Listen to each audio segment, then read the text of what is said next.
ഈശോ മിശിഹായ്ക്ക് സ്തുതിയായിരിക്കട്ടെ. ഞാൻ മാണിപ്പറമ്പിലച്ചൻ. ഇന്ന് ലത്തീൻ സഭയിൽ വിഭൂതി ബുധൻ. വിഭൂതി എന്ന് പറഞ്ഞാൽ ഭസ്മം, ചാരം.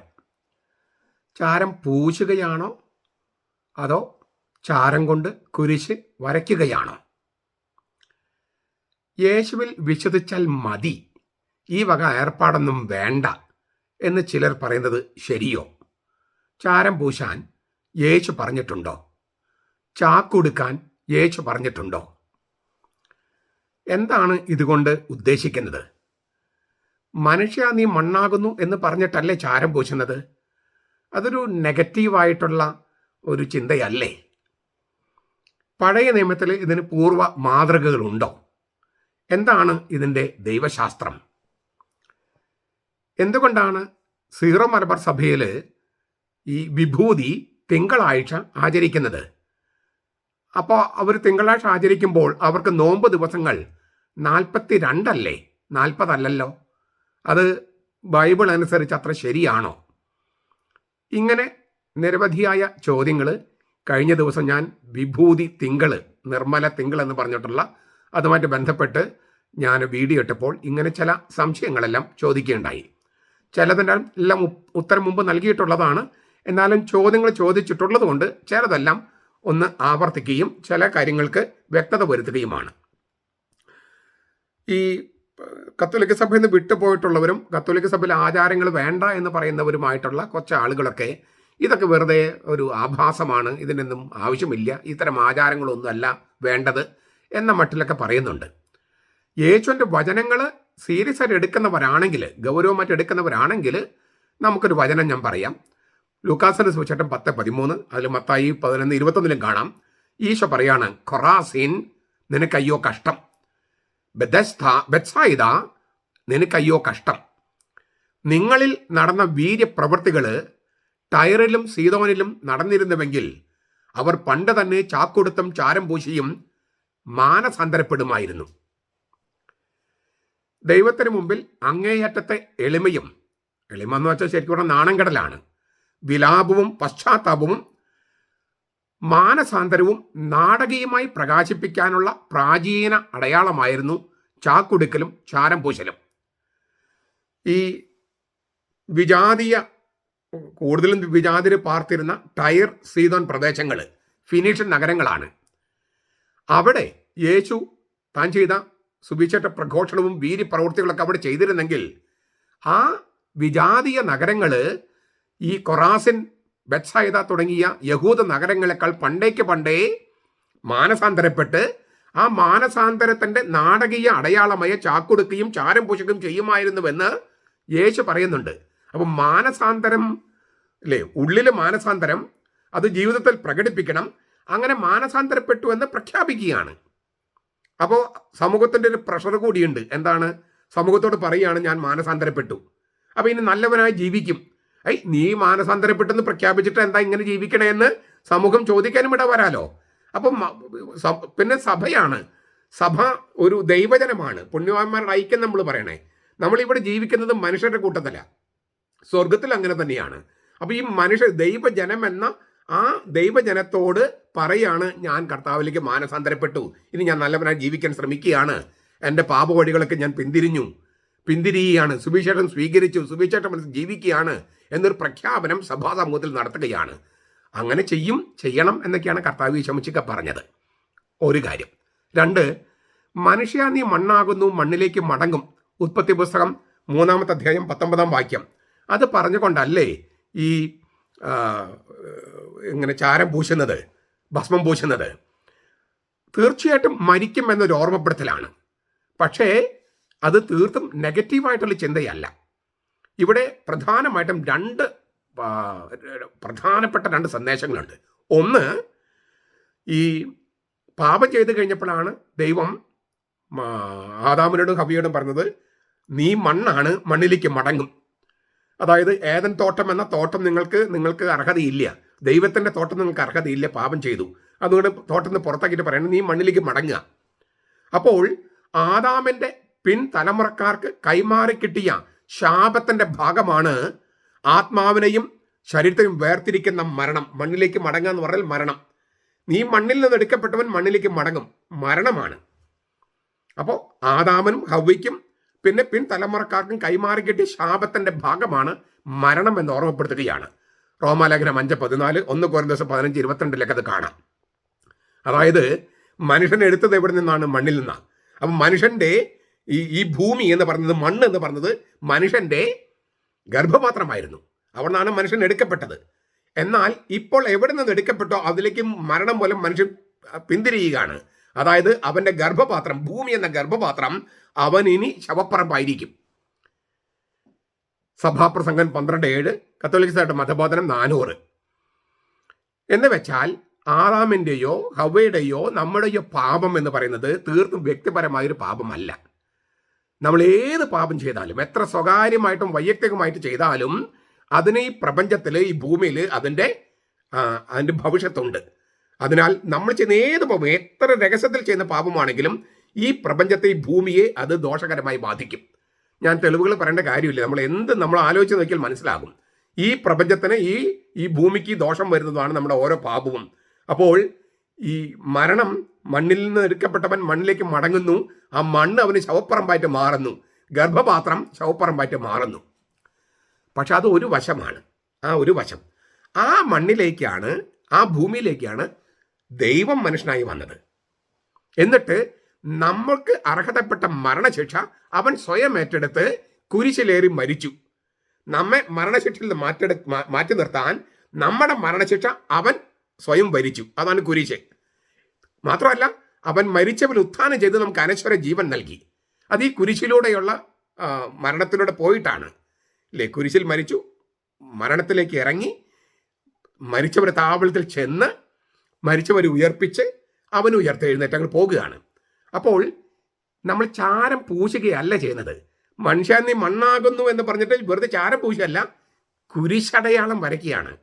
കുരിശിലേറി മരിച്ച് നമ്മുടെ മരണച്ചിട്ട് എടുത്തു മാറ്റി, ഈ ഭൂമിയുടെ ശാപം എടുത്തു മാറ്റി നമുക്ക് അനശ്വരമായ ജീവൻ നൽകി. അതായത് ജീവശാസ്ത്രപരമായ ജീവൻ, അതീതമായ ജീവൻ, മരണത്തിൻ്റെയും അഴുകലിൻ്റെയും നിയമങ്ങൾക്ക് വിധേയമല്ലാത്ത അനശ്വര ജീവൻ നൽകി.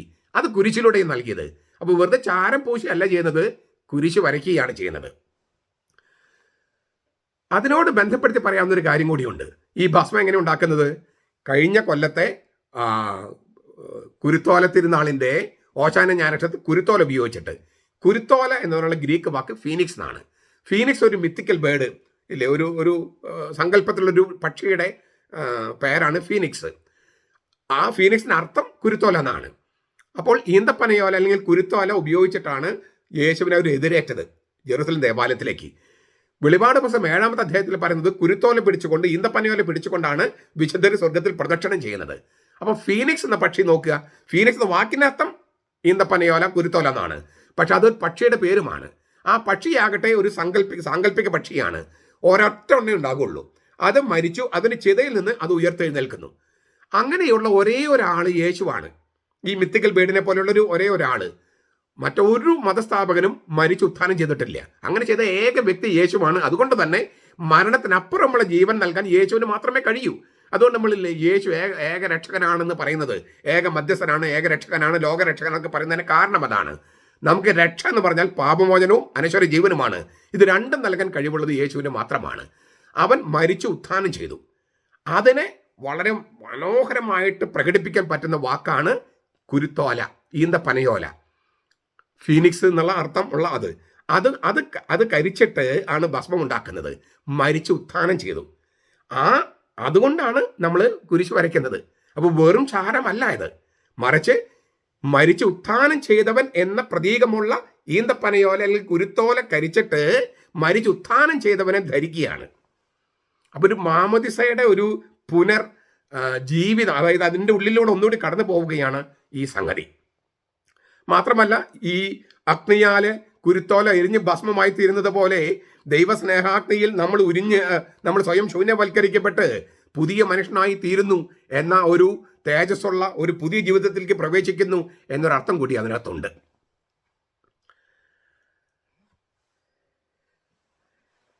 ഈ പഴയ നിയമത്തിൽ ഇതിന് ഒരുപാട് പൂർവ്വ മാതൃകകളുണ്ട്, ഈ ചാരം പൂശുന്നതും ചാക്കിലിരിക്കുന്നതും. ഇയ്യോബ് പഴയ നിയമത്തിൽ ഇയ്യോബിൻ്റെ പുസ്തകത്തിൽ ഇയ്യോബ് ചാരത്തിലിരുന്നു എന്ന് പറയുന്നുണ്ട്. അതായത് മറ്റുള്ളവരുമായുള്ള സമ്പർക്കം വേണ്ടെന്ന് വെച്ചു, പൊതുസമൂഹത്തിൽ മാറി താമസിക്കുകയാണ്. ഈ ഗ്രാമങ്ങളിലും പട്ടണങ്ങളിലും ചപ്പുചവറുകൾ കൂട്ടിയിടുന്ന സ്ഥലത്തുണ്ടായിരുന്നു, അവിടെയാണ് ഇപ്പോൾ ഇയ്യോബ് ഇരിക്കുന്നത്.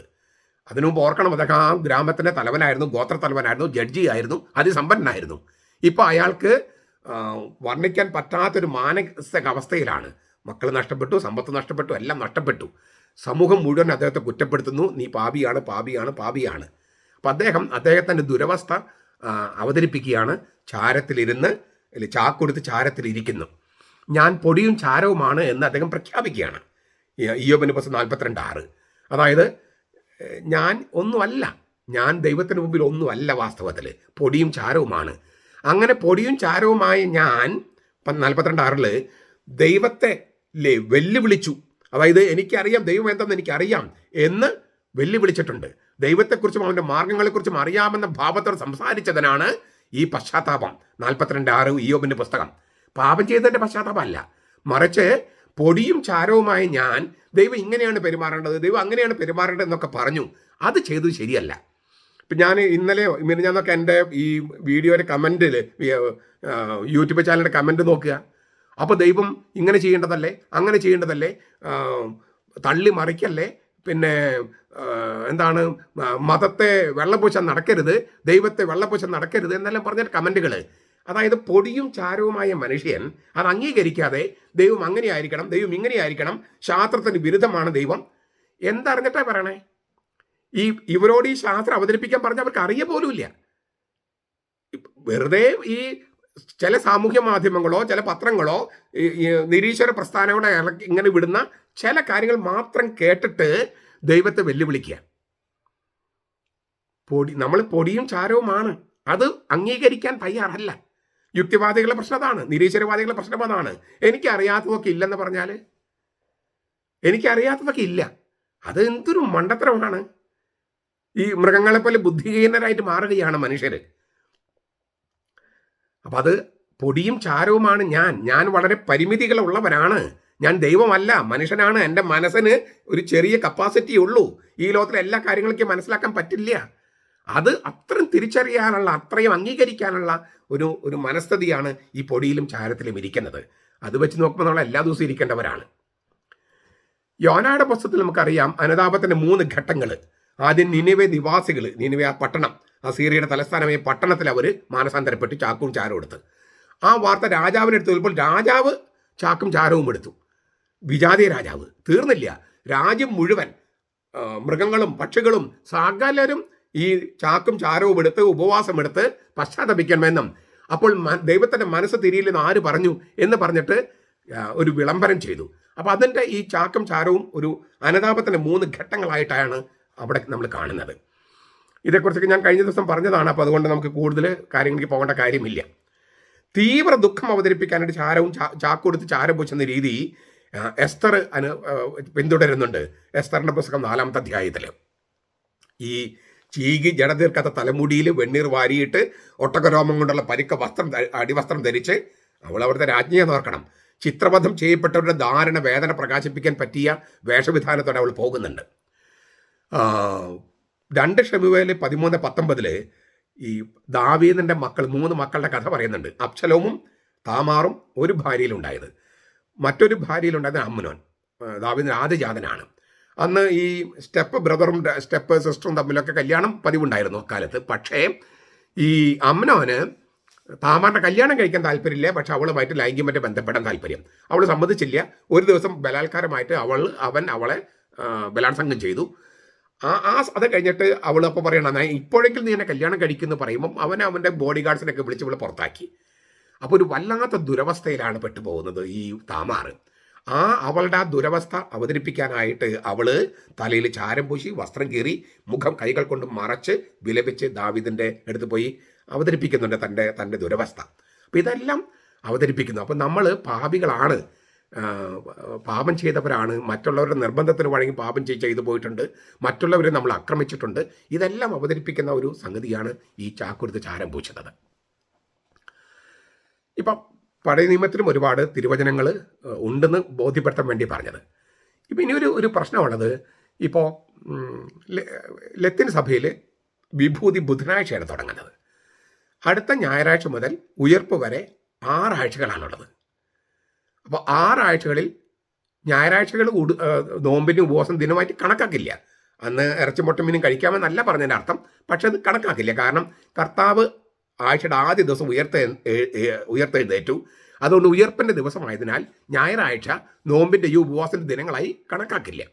അപ്പോൾ 6 ആഴ്ചയിൽ 6 ദിവസം വെച്ച് 7 ദിവസം ഉള്ളതിൽ ഞായറാഴ്ച കണക്കാക്കില്ല. അപ്പോൾ 6 ദിവസമേ ഉള്ളൂ. 6 ആഴ്ചയിൽ 6 36 ദിവസമേ ഉള്ളൂ. 40 ദിവസമാണ് കർത്താവ് ഉപവസിച്ചത് പരസ്യ ജീവിതത്തിന് മുമ്പ്. ഈ മരണത്തിനും ഉത്ഥാനത്തിനൊക്കെ മുൻപ് കർത്താവ് പരസ്യ ജീവിതം ആരംഭിക്കുന്ന 40 ദിവസത്തെ ഉപവാസമാണ്.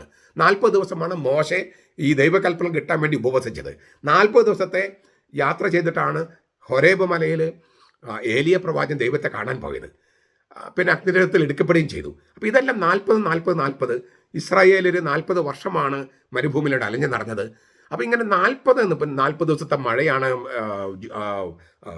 നമ്മുടെ നോഹയുടെ കാലത്ത്. അതൊരു ജലപ്രളയത്തിലൂടെ ഒരു ശുദ്ധീകരണം. അപ്പോൾ ഇങ്ങനെ 40 ദിവസമാണ് 40 ആഴ്ചയാണ് നമ്മൾ അമ്മയുടെ ഗർഭപാത്രത്തിൽ. ഒരു പുതിയ കുഞ്ഞാകാനുള്ള പ്രായമാണ് 40 ബൈബിളിൽ. 40 ആഴ്ചകളാണ് നമ്മൾ അമ്മയുടെ ഗർഭപാത്രത്തിൽ. അപ്പോൾ 40 എന്നുള്ള സംഖ്യയ്ക്ക് വളരെ പ്രാധാന്യമുള്ളത് കൊണ്ട് 40 ദിവസത്തെയാണ് നോമ്പ് കർത്താവ് ഇവരൊക്കെ ചെയ്തതിൻ്റെ. അപ്പോൾ നമുക്ക് 40 കിട്ടണമെങ്കിൽ അടുത്ത ഞായറാഴ്ച തുടങ്ങിയാൽ പോരാ. 4 ദിവസങ്ങൾക്ക് 6 36 ഉള്ളൂ. 4 ദിവസങ്ങൾ കൂടി വേണം. അതിനു വേണ്ടിയിട്ട് ശനി, വെള്ളി, വ്യാഴം, ബുധൻ. അതുകൊണ്ടാണ് ബുധനാഴ്ച വിഭൂതി തുടങ്ങുന്നത്. ഇന്ന് നമ്മൾ വിഭൂതി ലത്തീൻ സഭയിൽ തുടങ്ങുന്നത്. അപ്പോൾ അച്ഛൻ ഒരു പ്രശ്നമുണ്ടല്ലോ, കഴിഞ്ഞ തിങ്കളാഴ്ചയല്ലേ സീറോ മലബാർ സഭയിലും മറ്റും വിഭൂതിയായിരുന്നത്, നിർമ്മല തിങ്കൾ എന്ന് പറഞ്ഞിട്ട്. അപ്പോൾ അവർക്ക് 42 ദിവസമുണ്ടോ? ചൊവ്വയും തിങ്കളും. അപ്പോൾ 42 ദിവസമുണ്ടോ? ഇല്ല. ഈ സീറോ മലബാർ സഭയനുസരിച്ച് ദുഃഖവെള്ളിയും ദുഃഖശനിയും നോർമൽ ഉപവാസത്തിൻ്റെ ദിനങ്ങളായിട്ടല്ല കണക്കാക്കുന്നത്, നോമ്പിൻ്റെ ദിവസങ്ങളായിട്ടല്ല കണക്കാക്കുന്നത്. പുല എന്ന് പറയുന്നതാണ്. പുല അതായത് നമ്മുടെ വീട്ടിലൊരാൾ മരിച്ചാൽ ആ മരണ വീട്ടിലെ അവസ്ഥയാണ് ദുഃഖവെള്ളിയും ദുഃഖശനിയും. അങ്ങനെയാണ് പൗരസ്ത്യ സഭകളിൽ സീറോ മലബാർ സഭയിൽ. അപ്പോൾ ദുഃഖവെള്ളിയും ദുഃഖശനിയും വാസ്തവത്തിൽ അതിതീവ്രമായ വിലാപത്തിൻ്റെ ദിവസമാണ്. ഉപവാസത്തിൻ്റെയും നോമ്പിൻ്റെയും, തീർച്ചയായിട്ടും നോമ്പ് ഉപവാസമൊക്കെയാണ്, പക്ഷെ അത് കണക്കാക്കുന്നത് തീവ്രമായ വിലാപത്തിൻ്റെ ദിവസമായിട്ടാണ്. കാരണം നമ്മുടെ കർത്താവ് മരിക്കുകയാണ്, മരിച്ച് അടക്കം ചെയ്യപ്പെടുകയാണ്. അപ്പം നമ്മുടെ വീട്ടിലൊരാൾ മരിച്ച് അടക്കം ചെയ്യപ്പെടുന്ന ആ 2 ദിവസങ്ങളിൽ എങ്ങനെയാണോ ആ തരത്തിലാണ് കണക്കാക്കുക. ഒരു കാരണം. അപ്പോൾ ദുഃഖവെള്ളിയും ദുഃഖശനിയും കണക്കാക്കില്ല. 2, പൗരസ്ത്യ രീതി അനുസരിച്ച് സീറോ മലബാർ സഭ പൗരസ്ത്യ സഭയാണ്. അതനുസരിച്ച് ഞായറാഴ്ചകളിലാണ് സാധാരണഗതിയിൽ ഒരു വേദപഞ്ചാംഗത്തിലെ ഒരു വത്സരം, സഭാ വത്സരം ആരംഭിക്കുക. ഇപ്പോൾ നമ്മൾ പറയുന്ന പിറവിക്കാലം, അല്ലെങ്കിൽ അങ്ങനെ പിറവിക്കാലം തീർച്ചയായിട്ടും ക്രിസ്മസ് എന്ന ഡേറ്റിലാണ് തുടങ്ങുന്നത്. എങ്കിലും പൊതുവെ എല്ലാം ആരംഭിക്കുന്നത് ഞായറാഴ്ചകളിലാണ്. നോമ്പുകാലം, ദനഹകാലം എന്ന് പറഞ്ഞ കാലങ്ങളൊക്കെ ആരംഭിക്കുന്നത് ഞായറാഴ്ചകളിലാണ്. കാരണം എന്താണ്? ഞായറാഴ്ചയാണ് കർത്തൃ ദിവസം. വെളിപാട് ദിവസം 1:10. ഈ കർത്താവീശോ മിശിഹ ആഴ്ചയുടെ ആദ്യ ദിവസം ഉയർത്തെഴുന്നേറ്റതിനാൽ സഭാവത്സരത്തിലെ എല്ലാ ദിവസങ്ങളും ആരംഭിക്കുന്നത് ഒരു ഞായറാഴ്ചയാണ്. പൊതുവെ ചില എക്സെപ്ഷൻസ് ഒക്കെ ഉണ്ട്, എങ്കിലും പൊതുവെ. അപ്പോൾ 7 ആഴ്ച കണക്കാക്കിയിട്ട്, പിന്നെ 7 പ്രധാനപ്പെട്ടതാണ്. 7 ഒരു പൂർണ്ണ സംഖ്യയാണ്. 4 ഭൂമിയുടെ സംഖ്യയാണ്, 3 സ്വർഗത്തിൻ്റെ സംഖ്യയാണ്, 4 3 7. അപ്പോൾ 7 ഒരു പൂർണ്ണതയുടെ സംഖ്യയാണ്. അപ്പോൾ 7 ആഴ്ചകൾ കണക്കാക്കിയിട്ടാണ് നോമ്പ് ആരംഭിക്കുന്നത്. കർത്താവിൻ്റെ തിരുവുത്ഥാനവുമായുള്ള, ഉത്ഥാനം ചെയ്ത കർത്താവുമായുള്ള കൂടിക്കാഴ്ചയാണ് ഞായറാഴ്ച. അന്നാണ് ഒരു പ്രധാനപ്പെട്ട സഭാവത്സരങ്ങൾ ആരംഭിക്കുന്നത്. അപ്പോൾ ഞായറാഴ്ചയാണ് നോമ്പുകാലം ആരംഭിക്കുക, 7 ആഴ്ചകൾ കണക്കാക്കിയിട്ട്. അന്ന് പേത്രത്വ ഞായർ എന്ന് പറഞ്ഞ് ഞായറാഴ്ച വൈകിട്ട് റംശയോട് കൂടിയാണ് ആരംഭിക്കുന്നത്. അപ്പോൾ അത് കഴിഞ്ഞ് വരുമ്പോൾ പിറ്റേ ദിവസം തിങ്കളാഴ്ചയാണ് അവർക്ക് വിഭൂതി. തീർന്നില്ല. ദിവസം ആരംഭിക്കുന്നത് ഇപ്പം തോമസ് ലീഹായിൽ നിന്ന് ആണ്. തോമസ് ലീഹ ഇന്ത്യയിൽ വന്നതിന് മറ്റൊരു പാരമ്പര്യ തെളിവ് ഞാൻ പറയാം. യഹൂദരുടെ രീതി അനുസരിച്ച് തലേ ദിവസമാണ് ദിവസം തുടങ്ങുക. ഞായറാഴ്ച വൈകിട്ട് 6 മണിക്ക് തിങ്കളാഴ്ച തുടങ്ങി. അപ്പോൾ യഹൂദരുടെ രീതി അവിടെയുണ്ട്. എന്നാൽ തോമസ് ലീഹ യഹൂദനായിരുന്നു, ക്രിസ്ത്യാനിയായി മാറി. ക്രിസ്ത്യാനിയുടെ രീതി അനുസരിച്ച് ഞായറാഴ്ച രാവിലെയാണ് ഉത്ഥിതനുമുള്ള കൂടിക്കാഴ്ച.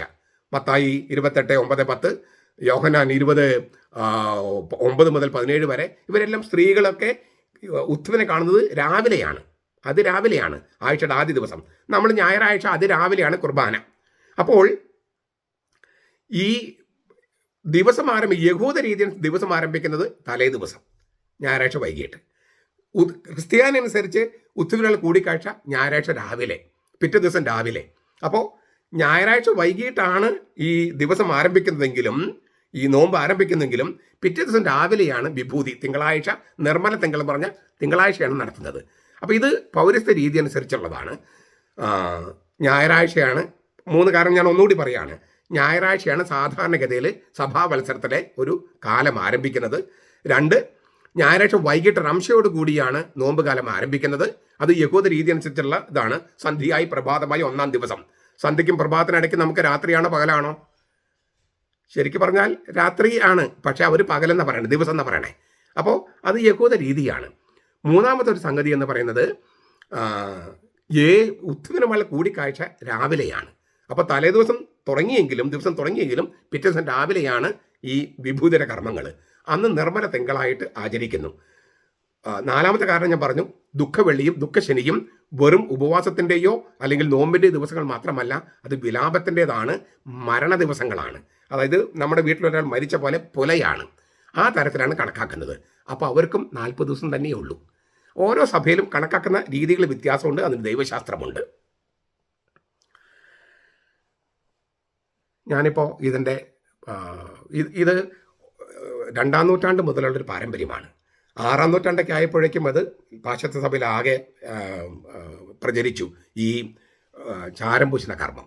പാശ്ചാത്യ സഭയുമുള്ള ബന്ധത്തിൽ നിന്നാണ് പൗരസ്ത്യ സഭകളും ചാരം പൂശുന്നത്. അവർക്ക് ചാരം പൂശൊന്നും ഉണ്ടായിരുന്നില്ല, പക്ഷേ പാശ്ചാത്യ സഭയിൽ നല്ല ആചാരമായതുകൊണ്ട് അത് എടുത്തപ്പോഴും അവരുടെ സഭയ്ക്ക് ചേരുന്ന തരത്തിലാണ് അത് അവരുടെ സഭാ മത്സരത്തിൽ കൂട്ടിച്ചേർത്തത്. ദൈവശാസ്ത്രമുണ്ട്, പുതിയ നിയമത്തിൽ യേശു പറഞ്ഞിട്ടുണ്ട്, പഴയ നിയമത്തിലുണ്ട്, സഭയിലുണ്ട്. അതിനൊരുപാട് അർത്ഥമുണ്ട്. ദൈവശാസ്ത്രം ഉണ്ടെന്ന് പറഞ്ഞു ഇല്ലേ? അർത്ഥമുണ്ട്, തിരുവചനങ്ങളുടെ പിൻബലമുണ്ട്. പിന്നെ മാനസാന്തരത്തിൻ്റെ ഒരു പ്രഖ്യാപനമാണ് നമ്മൾ നോമ്പും ഉപവാസമൊക്കെ എടുത്ത് കർത്താവിൻ്റെ പരസ്യജീവിതവും പ്ലസ് പീഡാനുഭവവും മരണവും ഉത്ഥാനത്തിലേക്ക് പ്രവേശിക്കാനുള്ള ഒരുക്കം നടത്തുകയാണ്. അപ്പോൾ ഗംഭീരമായിട്ടുള്ള ദൈവശാസ്ത്രമുള്ളൊരു സംഗതിയാണിത്. ഓരോ സഭയ്ക്കും അതിൻ്റേതായ ദൈവശാസ്ത്രം അനുസരിച്ച് വേണം അതിൻ്റെ അംഗങ്ങൾ അത് തുടരാനായിട്ട്. ചുരുക്കത്തിൽ വെറും ചാരം പൂശലല്ല ഇത്, മറിച്ച് മരണമുള്ള നമ്മൾ, മരണത്തിലേക്ക് പോകേണ്ട മനുഷ്യർ, പക്ഷെ കുരിശടയാളമുള്ളവരാണ്. അപ്പോൾ നമ്മൾ മരിക്കുകയല്ല, നമുക്ക് സ്ഥലം മാറ്റമാണ്. കാരണം നമ്മുടെ മരണശിക്ഷ യേശു സ്വന്തം ശരീരത്തിൽ വഹിച്ച് നമുക്ക് അനശ്വര ജീവൻ നൽകി. അതിനാൽ മരണത്തിൽ അവസാനിക്കാനുള്ളതല്ല, കുരിശിലൂടെ പുതിയ ജീവനിലേക്ക് കടക്കാനുള്ളവരാണ്, ഉത്ഥാനം ചെയ്യാനുള്ളവരാണ്, നമ്മുടെ ശരീരം തന്നെ ഉയർക്കാനുള്ളവരാണ് എന്ന് മാർക്ക് ചെയ്തിട്ടാണ് നമ്മൾ ഈ നോമ്പ് കാലത്തേക്ക് പ്രവേശിക്കുന്നത്. അത് ഗംഭീരമല്ലേ ഇത്? ആ തരത്തിൽ സ്വീകരിക്കാൻ നമുക്ക് പരിശ്രമിക്കാം. നമുക്ക് എല്ലാവർക്കും പറ്റുന്നവർക്കെല്ലാം ഈ നോമ്പും ഉപവാസത്തിലെല്ലാം പങ്കുചേർന്ന് ശരിക്കും ഈ പറഞ്ഞ അനശ്വര ജീവന് വേണ്ടി ഒരുങ്ങാം. നമുക്ക് മരണമില്ല, സ്ഥലം മാറ്റമേ ഉള്ളൂ. നമ്മുടെ കർത്താവ് ഈശോ മിശിഹായുടെ കൃപയും പിതാവായ ദൈവത്തിൻ്റെ സ്നേഹവും പരിശുദ്ധാത്മാവിൻ്റെ സഹവാസവും നാം എല്ലാവരോടും കൂടി ഉണ്ടായിരിക്കട്ടെ, ഇപ്പോഴും എപ്പോഴും എന്നേക്കും. ആമേൻ.